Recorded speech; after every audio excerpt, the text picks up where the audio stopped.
umukobwa wanjye ngusengera iki ati nsengera ati kubera yuko mba muri ghetto ati niga muri kaminuza runaka ntavuze izina ati mba muri ghetto ariko hari umusore uje kunsuramo ati nsengera kugira ngo tutaza kugwa mu cyaha cy'ubusambanyi kwihangana byananiye ndaseka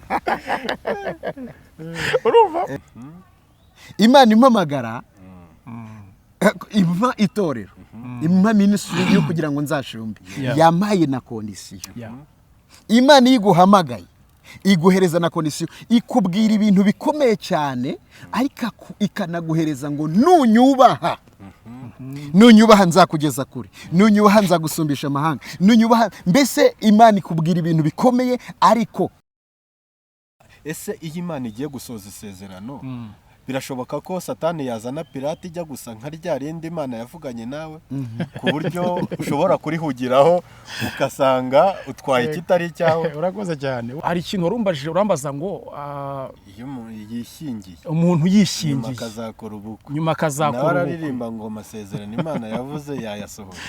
Okay, ariko kakubwire buri hari ukuntu umuntu ndabasuhuje mu izina rya Yesu Kristo umwami wacu. Imana y'amahoro ibaho umugisha amwe mudukurikiye haba hano mu Rwanda ndetse no muri diaspora aho muri hose muhabwa umugisha. Murabona muri kano kanya turi kumwe n'abakozi b'Imana, ni kwa kundi tuhamagara abakozi b'Imana tukabaha ubutumire kugira ngo baze tugire byinshi tuganiraho. Rero twiyegeje abahanuzi b'Imana bashumba turi kumwe turabakiriye mu izina rya Yesu. Murakoze cyane mukozi y'Imana. Imana ibaho umugisha. Murakoze. Ngira ngo kwivuga bijya bigora munyemerere bavuge oreya ni Pastor Janvier ngira ngo muramuzi kuri Kizabonwa. Uyu nawe ni Prophete Bosco muramuzi kuri Yesu Arakiza. Nanjye ni Pastor Bernard muranzi kuri Yesu ni byose TV. Rero uyu munsi dufite abagabo b'Imana bakomeye barimo imbaraga z'Imana bafite kwera kw'Imana. Ni kwa kundi tujya tugira ikiganiro cyitwa Sobanukirwa tugahamagara abakozi b'Imana bakagira ibintu badusobanurira mu buryo tutari dusobanukiwe. Ijambo ry'uyu munsi tugiye gusobanukirwa muri Sobanukirwa ni ijambo riri muri Samuel wa mbere ibice 2 umurongo wa 30.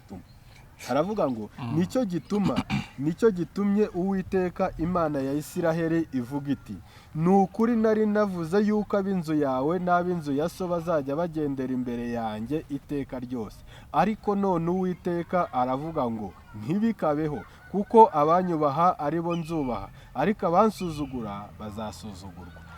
Iri ni ryo jambo nifuje ko tuganira muri Sobanukirwa. Bituma mpamagara umushumba Janvier, bituma mpamagara Prophete kugira ngo dusobanukirwe ku ijambo rivuga ngo amasezerano.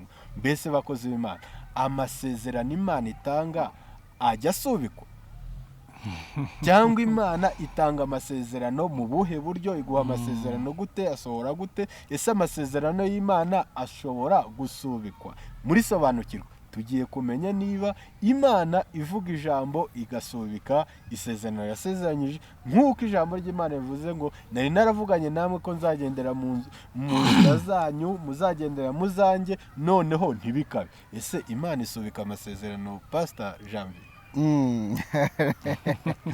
Iki ni ikibazo mu by'ukuri ni ikibazo kandi abantu benshi bibaza. Sinzi ninde wakimbajije mu gitondo. Hari umumama w'inshuti yacu cyane yari umumama mwiza witabye Imana, yari Bujumbura rwose, yari umuntu mwiza. Imana yari imfura nyine, bamwe bita imfura. Noneho hari umuhungu yarabereye umubyeyi kandi ntago yamubyaraga, nyine yari umubyeyi w'abantu benshi, ariko aravuga ati ko Imana yamuhaga amasezerano menshi, none uyu byagenze gute? Imana yisubiyeho ati kuko arangije aravuga ati ariko nahawe igisubizo ngo kivuga niba sinzi wakimuhaye, niba ari we yabajije akamuhereza, niba ari we bakihaye simbizi. Ati ariko ngo Imana ireba iherezo ryawe kuruta amasezerano, ngo ibona yuko yaguhereza ayo masezerano ikayasohoza, ngo ariko ukazarimbuka ngo yabyihorera. Ibyo numva nabyo ntibinyuze.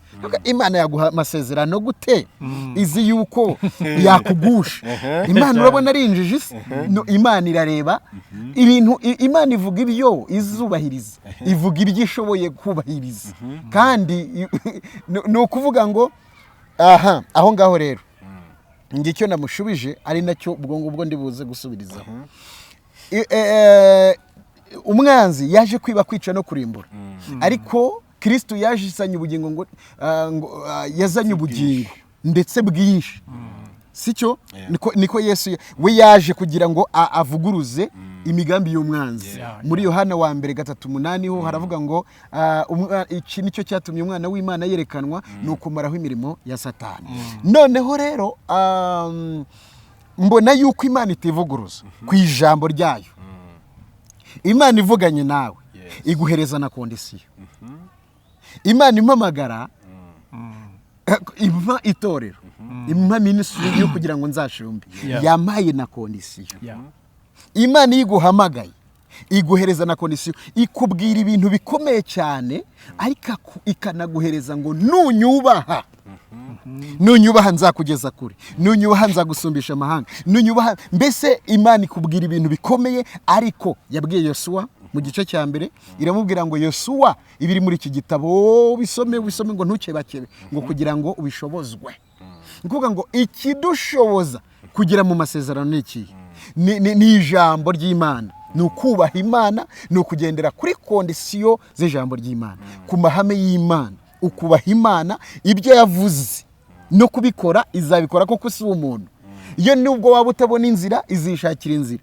Niyo waba utabona icyerekezo, Imana izashaka icyerekezo, izaca inzira aho zitari, nk'uko yaziciye mu gihe cya Isiraheli bageze ku nyanja ikakubita, ariko bakambuka, kuko yo ni Imana yari iri kumwe n'abayo kandi itivuguruje.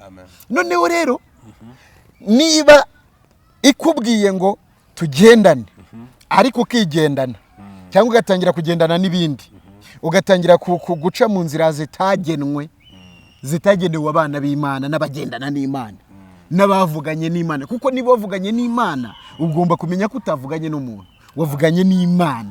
Ni ukuvuga ngo ugomba kwitwara gute? Ugomba kwitwararika kuruta. Ubu umuyobozi hano, wenda tuvuge minister, akubwiye ngo nzakugirira gutya, ariko birasaba kugira ngo ujye uzinduka wenda saa 12 ube wakangutse, wajya urarukanuye. Avuze ati wenda mu mezi 3 ndagukorera gutya.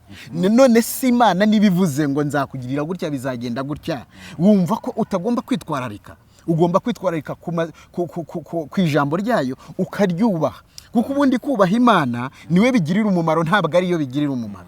Niwe bigirira umumaro, kuko birakwafectinga, bikugiraho ingaruka nziza.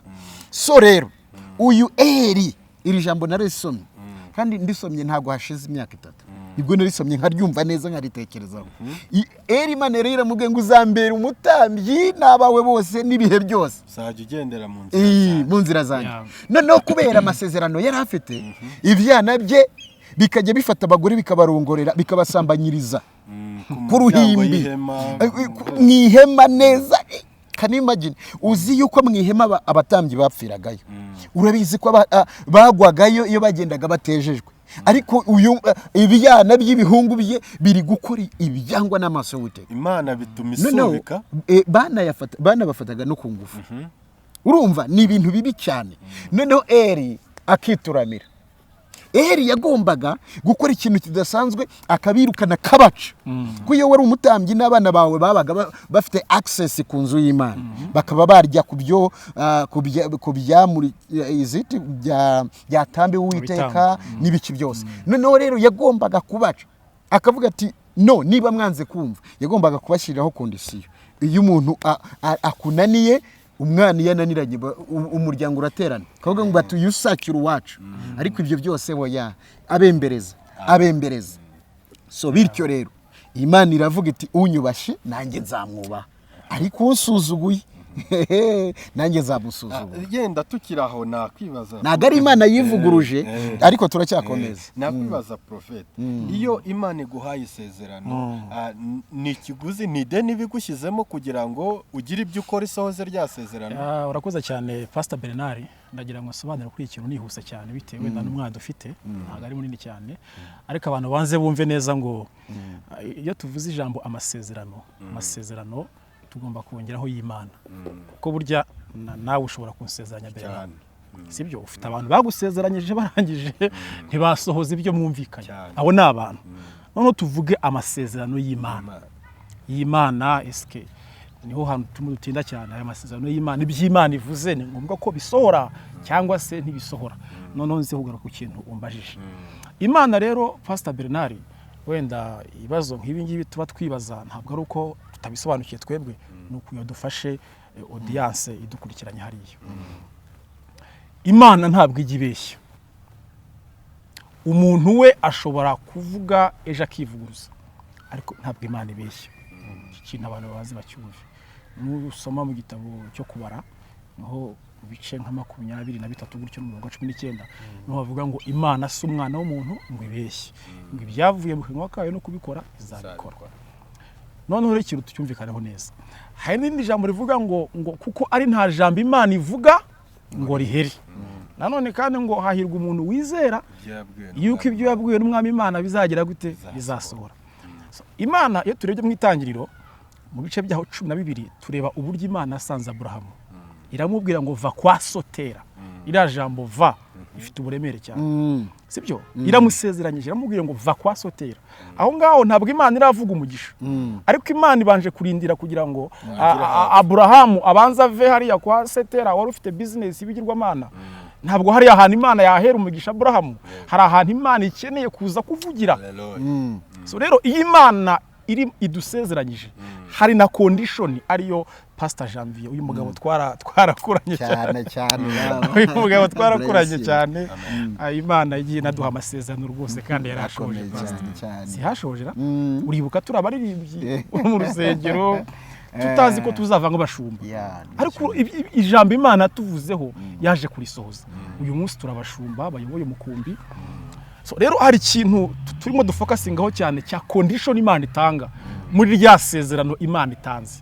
abakristo benshi Pastor Bernard bakunda gushingira kuvuga ngo hari Imana yamvuzeho mfite nzayimana yego hari Imana yamvuzeho ariko ya condition Pastor Janvier yavuzeho nanjye ni mu fokasingaho cyane ugasanga ntabwo bayitayeho ariko Imana ibwiye Aburahamu iramubwiye ngo va kwa sotera ukuvuga ngo Imana irindiriye yuko Aburahamu yapurika ririya jambo Imana imubwiye buriya ntabwo Imana yari busezeranye Aburahamu iyo Aburahamu yigumira mu bigirwamana byo kwa Setera ariko Aburahamu atera intambwe akiva kwa Setera niho hantu uzasanga Imana itangiye no kumusezeranya iramubwiye ngo nzogeza izina ryawe uzakwifuriza umugisha nanjye nzaba ngize gute mumuhaye uzakuvuma nanjye nzamuvuma ayo ni amasezerano Imana ari haye Aburahamu iramubwira ngo reba hejuru inyenyeri ukuntu zingana niko urubyaro rwawe ruzangana reba umusenyi wo ku nyanja ntiwabasha kuwubara niko bimeze urubyaro ruzagukomokaho ayo ni amasezerano y'Imana ariko kugira ngo Imana noneho izasoze ibyibwiye Aburahamu nuko Aburahamu agomba kwapurika iki Imana yamusabye hari condition hagati hariya rero gusezeranwa n'Imana ni kimwe no kwapurika condition cyangwa se gushyira mu bikorwa condition y'Imana cyangwa se amahame buriya Pastor Bernard hari iby'Imana tuyisaba kugira ngo isoze ya masezerano ariko hari n'iby'Imana dusaba iby'Imana tuyisaba bibyarwa n'iby'Imana dusaba iyo umukristo yubahirije iby'Imana imusaba bya bindi asaba Imana birasohora ya masezerano Imana yaguhaye arasohora hari abantu usanga bavuga ngo ngiye ngo nkubise imyaka 6 imyaka 7 ndaguha urugero hari umudamu umwe twagiye gusengera n'umukristo ahantu runaka ntavuze izina bw'impamvu z'umutekano we yari amaze imyaka 11 yes 11 yarabuze urubyaro Imana ikaba yaramusezeranyije ko izamuha urubyaro none urambaza ngo byari byarapfiriye hehe ngo tugire utangiye kumusengera numva Imana iratubwira ngo ikintu cyatumye iryo sezerano ridasohora ntabwo yigeze yihana neza ngo yari yarakuyemo inda inshuro 7 akiri umukobwa urabyumva icyo kintu abantu bashaka kumva ko ari ikintu cyoroshye ariko yakuyemo inda inshuro 7 aho kandi Imana irakavumbuye turimo dusenga turakamubaza tukamubajije ati nukuri pe atubera imfura nawe kubita hasi Imana iramubabarira uyu munsi afite abana 2 b'abahungu beza yabyaye gusa urumva isezerano Imana iramusezeranyije ntabwo ari uko Imana ibeshya ahubwo hari condition atagize gute atubahirije tukiraho ubu ya kwibaza hari ukuntu abantu benshi bagenda bahabwa amasezerano. Yego. Urugero hari nk'umuntu uhabwa isezerano ko Imana izamukorera ubukwe, nyuma akishingira, yamara kwishingira igihe kikazagera agakora bwa bukwe, ni isezerano ry'Imana riba risohoye cyangwa hari tugira ahangaha Pastor Bernard mu kanya ndimo nza hano kuri iyi televiziyo nyine kugira ngo dutange ubutumwa bwiza. Hari umwana w'umukobwa umpamagaye, arampamagara ati Prophet Bosco nzi kusenga ndagira ngusengere. Ise ngusengere iki mukobwa wanjye ngusengere iki? Ati nsengera, ati kubera yuko mba muri ghetto, ati niga muri kaminuza runaka ntavuze izina, ati mba muri ghetto ariko hari umusore uje kunsuramo, ati nsengera kugira ngo tutaza kugwa mu cyaha cy'ubusambanyi.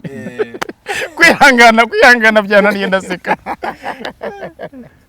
Urumva wago buri hari ukuntu Pastor turusha Imana nk'iryo sengesha wakoze. Urumva Pastor Bernard umwana w'umukobwa ati rero ati Prophet sengera rwose za muri sengesho tutaza kugwa mu cyaha cy'ubusambanyi. Ndamubwira se wa mukobwa we, iryo sengesho nsaba koko kw'Imana guhaye ubwenge, uwo musore wemereye kuza gusanga muri ghetto kuko ngo aje gusura gukumbuye, ubwo se urambwira ngo ntiwambaye umubiri, wese ntafite umubiri. Icyo kintu rero ndagishamikira ku kintu warumbajije. Hari igihe abantu banyura muri shortcut, banyura mu nzira z'ubusamo. Izo nzira z'ubusamo banyuzemo bagashaka kugira ngo bihutishe iki isezerano ry'Imana. Ariko nyamara buri isezerano ry'Imana ntabwo ritinda, nta nubwo rikerererwa, keretse wowe ubigizemo uruhare. Abraham kugira ngo Imana yamuvuzeho gisohore babone uriya mwana w'umuhungu Isaac, hari igihe cyageze bumva ko bitinze, bicira inzira we na Sara. Biba ngombwa ko Sara amugira inama yo guca imbere hariya ashaka umuja we hariya, amutera inda, amaze kumutera inda abyara Ishimayeli. Ariko Ishimayeli ntabwo yari umwana w'isezerano, yabaye ngombwa ko baza kumusenda akagenda we na nyina, barabirukana kugeza igihe Isaka yaje kuvuka uw'Imana yavuze. Rero iki kintu ndimo ngarukaho ni iki ngiki. So hari ikintu urambaza ngo iyo yishingiye, umuntu yishingiye nyuma akazakora ubukwe, aririmba ngo amasezerano Imana yavuze yayasohoye. Ariko kubwire buriya hari ukuntu umuntu ashobora gutangira mu murongo utari mwiza mubi, ariko mu nyuma agashaka kugira akosore bya bintu. Nabyo tubyumve neza tubyemere. Kandi urabizi yuko hari abantu babanye badasezeranye imbere y'Imana, ariko mu nyuma bamaze kubana bagakenera yuko babikosora. Ibyo babyita gusoza gukiranuka. Gusoza gukiranuka. Abo bantu rero ntabwo wabaciraho iteka. Abo bantu rwose bagarutse muri ya masezerano y'Imana. Imana nayo nibarebera bishimira, na wamugishira ubaha kuko bakeneye gutera iyo ntambwe. Ariko iyo badateye iyo ntambwe ntabwo baba bagarutse mu murongo muzima Imana ishaka. N'icyenda nabaza Pastor Janvier dukomeje kuri icyo, iyo bavuga kuva mu masezerano nta mpamvu bivuze iki Pastor? Kuva mu masezerano ari nta mpamvu, no kuvuga ngo hari ijambo yavuze ryiza cyane rya Aburahamu, va jya nza. Imana yabwiye Aburahamu vayo, jya mu gihugu nzakwereka, noneho nuhagera nzaguhindurije, mubwira ibintu bigera muri birindwi. Urumva Imana iragusezeranya, ariko aho iri busohoreze isezerano uraba ugomba kubushyitsi, kuba ukwiriye, uri qualified yo kwakira icyo kintu. So abava mu masezerano ari nta mpamvu, niho Bibiliya ivuga ngo bazakorwa n'isoni. Ibyo ni Daniyeli wabivuze, avuga ngo abava mu masezerano azabayobesha kubasheshenga. Abava mu masezerano ari nta mpamvu azabayobesha kubasheshenga wa mubi. Abantu bagiye bagira ngo ni Imana, ngo Imana irasheshenga. Ntabwo Imana isheshenga, ntabwo Imana ibesha, ni wa mubi Satani azabayobesha. Ntabwo ari izabayobesha, ahubwo ni azabayobesha kubasheshenga. Noneho rero abava mu masezerano ni ukuvuga ngo iki, umuntu afite iby'Imana yamubwiye, azi ukuri kw'ijambo ry'Imana, ariko kubw'impamvu wenda iz'inyungu ari kubona, kandi nagendera mu murongo w'Imana atari bubone, agahitamo kujya muri wa murongo bisaba yuko anyura anyuranya n'ijambo ry'Imana noneho bityo agasohoka mu masezerano. Ibyo rero bintu Daniyeli yabivuze hehe? Abantu iyo bibisoma ntago bamenye ibyo aho yarabikuye. Ni ibihe ngo benshi bazezwa bazacishwa mu ruganda, ababi bazarushaho kuba babi, ndetse abera bo bazakomeza kuba abera. Ni ibihe bizaba bikomeye bizatuma n'abera bamwe na bamwe bagwa. Kuko ngo bizatuma hari abagwa bakava mu masezerano ari nta mpamvu. Kubera iki ijambo rivuze ngo nta mpamvu? Nuko nta mpamvu n'ubundi yo kuyavamo, kuko Imana ifite inzira zo kubatabara. Nubwo mubona nta gahunda niguma mu masezerano, nta handi niyo waba utabona inzira, niyo wabona ubona urupfu, ariko gumamo, kuko nta mpamvu yo kuhava, kuko Imana stili iracyari hari kukugirira neza no kugukiza rwa rupfu.